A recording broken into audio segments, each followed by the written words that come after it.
must be able to get to this place in your life where you don't use the evidence of your senses, what your eyes tell you, what your ears tell you.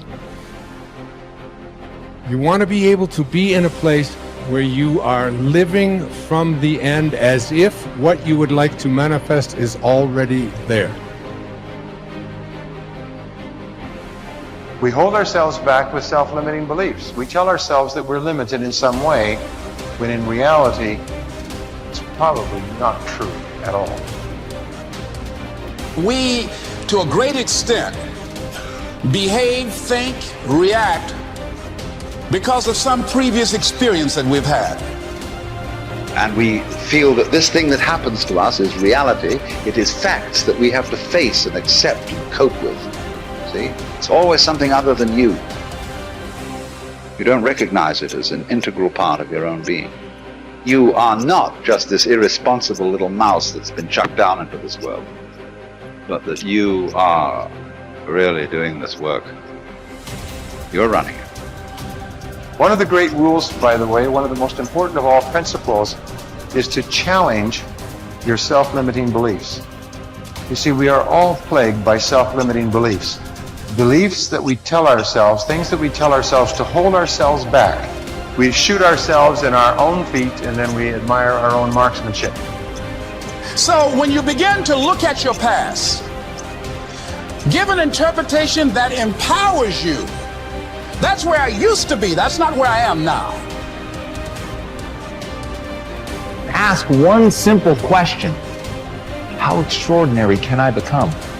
What am I capable of? What are my limits? How far can I push myself? But all by doing one simple thing. Pushing myself to get better every day. But from you are amazing. You hear me? You are amazing. And the day you recognize you're amazing, the day you understand how amazing you are, everything changes. And I need you to understand something. When you recognize who you are, when you realize how amazing you are, there's just certain things you're not going to do no more. Come out here with what you got. You don't have enough money? Don't worry about it. You got the dream. You got the idea. You don't have enough resources? Don't worry about it. You need some help? Don't worry about it. You get out here in the arena, someone will look at you and become inspired and say, hey, can I help you? But if you're sitting up on the bleachers, nobody's going to ask you anything. You've got to get into the flow of action. Nelson Mandela, in his talk, said, our great problem is not that we feel that we are powerless, but that deep down inside we feel that we are powerful beyond measure. It's an incredible thought. It's almost a scary thought, isn't it?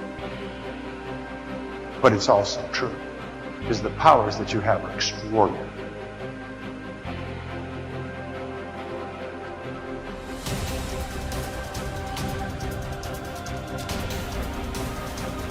Perception can rewrite the genetic code. When you're under stress, you will rewrite your genes. It's built into every one of your cells. You have genetic engineering genes. The function of these genes is if you find stress that the body cannot seem to get out of, the body will make an effort to change its structure to get out of the problem. And of course, the issue is this. What if your perception wasn't real? And you change your genes? Now you're in deep doo-doo. And we now find a very important fact. 95% of cancer has no genetic linkage. 95% of cancer is a response of the individual cells to their experiencing life. And if you change your experiences, you can change the presence of that cancer. You think 60 to 70,000 thoughts in one day.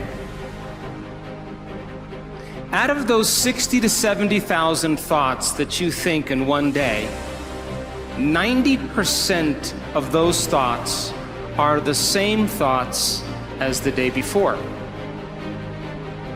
So if you believe that your thoughts somehow are connected to your life, then the same thoughts always lead to the same choices. The same choices always lead to the same behaviors. The same behaviors create the same experiences, and the same experiences produce the same emotions. And those very same emotions drive the very same thoughts. And your biology your neurocircuitry, your neurochemistry, your neurohormones, and even your genetic expression is equal to how you think, how you act, and how you feel. And how you think, how you act, and how you feel is called your personality. And your personality creates your personal reality. That's it. So then, if you wanted to create a new personal reality, a new life, then you would have to start thinking about what you've been thinking about and change it. You would have to become aware of your unconscious thoughts and observe them. You would have to pay attention to your automatic habits and behaviors and modify them.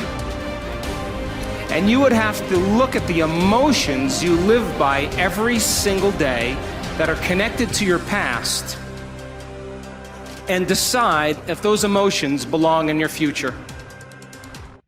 You see, most people try to create a new personal reality as the same personality, and it doesn't work. You literally have to become someone else. Prayer works, but not the way that you're praying. If I take you and connect a cap to your head with electrodes on it and connect that cap to a computer to read your brain waves, an EEG, I can do an EEG on your brain and see how your waves are functioning. I can tell you if you're in a low frequency state or a high frequency state based off of your brain waves. If you're an emotion of fear, doubt, anguish, begging, which is praying, the typical person begs when they pray, that's low frequency. Now, if I take you with that same exact technology and connect it to a computer and read your brain waves, and I have you in a position of upright power, understanding, commanding, unconditional love, happiness, now it's going to be high frequency waves going to the computer. The universe reads waves low frequency and high frequency. It knows low and high, and guess what? It's going to give you back whatever you give it. You're running around here begging and pleading and hoping and wishing and scrapping around, you're going to get the same kind of garbage back in your life. Until you stand up and draw a line in the sand and command your existence, command your potential, command who you are, command your outcomes to happen, you're going to be suffering. The reason why I command my realities is because I know the power is inside of me. So I command myself. I don't get on an airplane and pray to arrive at my destination safely.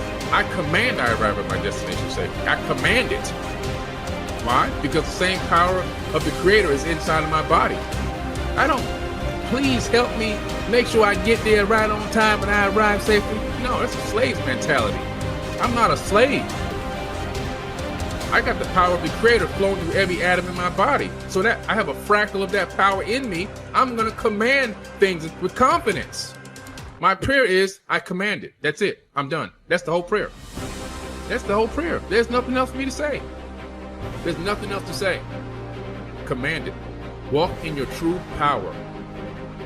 Another major assumption is that we're equivalent to genetic automatons. We have genes, they control us, we don't control the genes, and therefore we're sort of like victims of our heredity. You got cancer running in your family, you say, oh my goodness, I'm going to get the cancer, I got the genes, or Alzheimer's, or diabetes, whatever. This is completely false, because it turns out genes control nothing. It's really the environment that is controlling the genes, and more importantly, our perception of the environment. How we see the world, what we think about the world is adjusting our genetics. So we find out disease, 1% of disease is connected to genetics. 90% or more of disease is connected to how we live in the world, because how we live in the world is altering or affecting our genetic activity.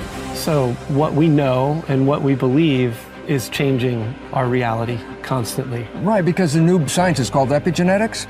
And what it means is this: our beliefs and how we see the world, we change our genetics. So rather than being victims, which we have believed all the way up to now, we are the masters.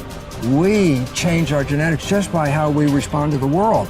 So we can change our responses, which means then we can change our genetics. So we're not victims. And one of the most personally exciting things that happened to my life was to recognize that I was not a victim of my genes or a victim of my society, that I actually am a creator of my life. And once understanding that nature and expressing that creativity, I profoundly changed my life from being a victim to being a master of my creation. And today, I have such a wonderful life that it actually has no comparison to the first 40 years of my life where I lived under the programming that I received as a child. Today, I've created such a joyous, wonderful life that I look forward every day to waking up to have another day on this beautiful planet.